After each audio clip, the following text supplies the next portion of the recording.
Hi!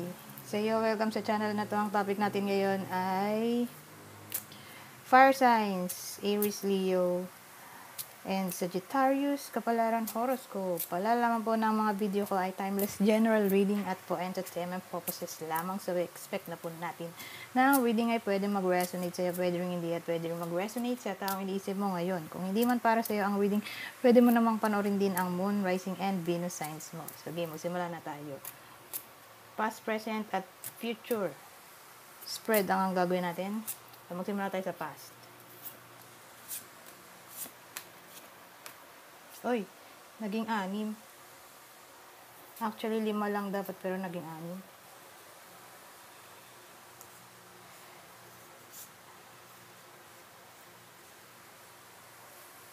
6. Naging 6. O sige, 6 na cards na ang ilalabas ko. So, isin lang natin konti. Dahil hindi dito sa video. So, ang nangyari, nag-break sila. Dahil sa pera. Yan ang nangyari. Nag-risk.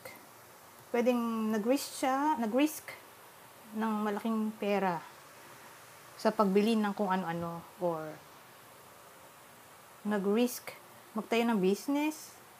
Naubos ang pera doon. Yung pinagawa niya, pera. Or kakulangan sa pera. Yun yung kahirapan. Ewan ko, parang pera pinag-uwayan nyo. Pinag-uwayan dito. Or walang trabaho. Kahirapan nga in general. Tapos yung isa, maluho. Or mabisyo. Kaya nakipag-iwalay. So, ganun yung nangyari sa past.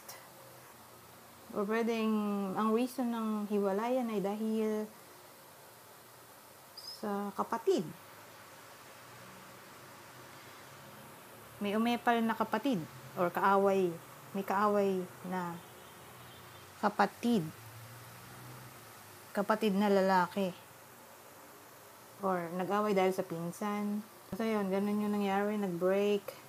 Or kaya nag-break kasi ninakawan siya ng pera or ninakawan ng gamit. Pwede rin ganun. May tendency ganun. Or toxic lang talaga yung relasyon nyo kaya kayo nag-break.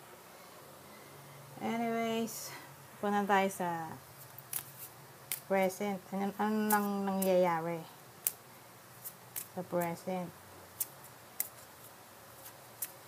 Dito kasi may depressed na tao eh.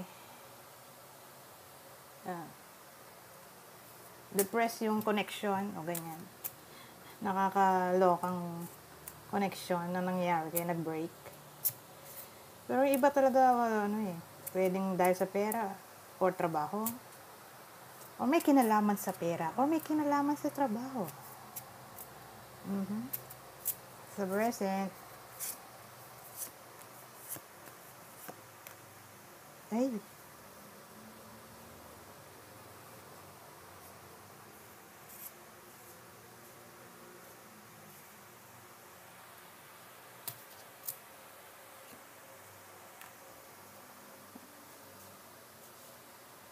So, sa present, ano nang nangyayari?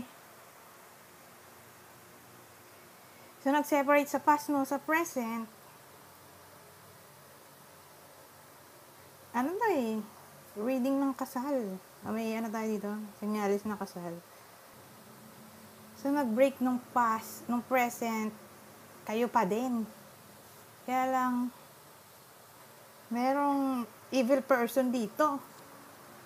May presence ng third party. Okay?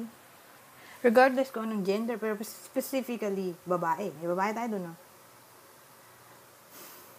Babae or babaeng may edad na. Or pwedeng yung third party, yun yung qualities niya. Yung third party pinagpalit sa'yo ay may edad na. Babae. Din, kung babae ka. Pero kung lalaki ka, di yung babae nagloko dito. Sa present existing to, tong panloloko. Okay? Hindi ko lang kung alam mo. Ay! Kung di mo alam. malaking posibilidad na hindi mo alam. Wala na kung kasal kayo. Or in a relationship. Again, present, ano nangyayari? May ongoing na third party situation dito. Hindi mo alam. Lalo na kung kasal ka. Pero malalaman mo rin to. Malaki ang chance na malalaman mo to. O pwedeng ganito. Kasi syempre, iba-ibang senaryo ng kwento ng buhay nyo. Baka nangyari na to sa past. Pero nagkaayos ulit. May ibang senaryong ganon. Baka may makarelate na ganon ang nangyayari sa buhay nila. Na may third party situation na nangyayari. Although dito, di ko naman nakita. Pero dito, i-relate natin. May third party nangyayari sa past. Tapos, nagkaayos din. Sa present, kayo pa rin. So, mamili ka na lang kung saang option ng nakarelate ka. So, kung saang scenario. Anyways, punta na tayo sa future. Future.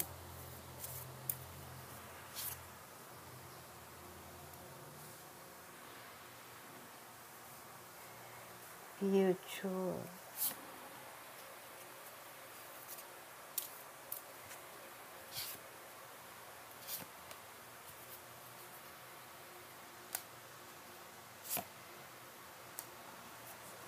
Pero may mga anak dito, no?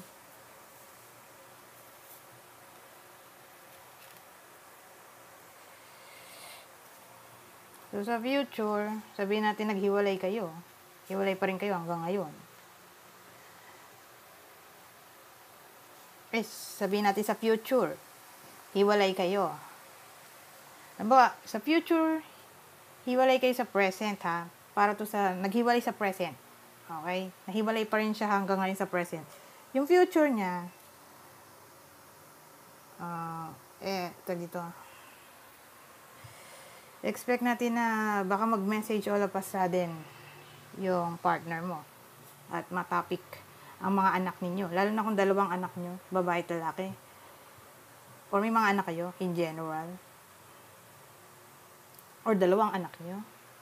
So again, may anak kayong lalaki, or babae, or anak nyo dalawa, babae, lalaki, or anak nyo dalawa, regardless kung ng gender, or may anak kayo talaga.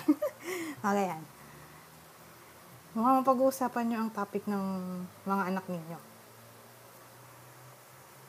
Tapos, mapag-uusapan din na gusto niya regaluhan yung mga anak. Parang pag-uusapan nyo ang topic ng regalo para sa mga anak. Siguro, November ngayon eh. Ginagawa ko tong video November 8, 2021. So again, timeless ang reading na to. Ay, magpapasko. Di ba? Magdi-December na. So, baka all of a sudden, text sa iyo, i-communicate ka, or tumawag sa iyo, na magre-regalo daw siya sa anak nyo. Magre-regalo, or mapag-usapan nyo kung gaano niya kamahal ang mga anak ninyo, or nagugwapuan siya sa anak ninyo. Ay, nagugwapuan, nagagandahan sa anak, nakikitan. Or magsisend siya ng message about safety, protection, ganun. Or paano siya magiging mabuting asawa. Break na pala. Paano siya magiging mabuting ama, ina, mag-offer siya ng assistance. Sabihin natin money. So, ganyan yung pag-usapan nyo ngayon. Kung hindi mo kayo nag-break. Mukhang kung present tong third party at di mo alam, hindi naman siya makipag-break sa'yo dito. Kung sa inyong dalawa, sabihin natin may presence nga ng third party at di mo alam, sa inyong dalawa, sino mas pipiliin niya? Mukhang ikaw. Lalo na kung nagsasama kayo sa isang bahay. Hindi to long distance. Nag-isama kayo sa isang bahay, ikaw pa rin ang pipiliin, ikaw pa rin ang uuwian. Mahal ka pa rin naman, no? Baka bigyan ka ng flowers, ipaabot sa anak mo, at ibigay sa'yo. Baka makatanggap ka ng love love message, sulat, anything na may kinalaman sa love, ito. Parang susuyuin ka or magbibigay ng something para mapasaya ka, para i-show ang love. So, sa mga in a relationship, mukhang i-treat ka niya. I-treat ka niya sa salon. Oh my God.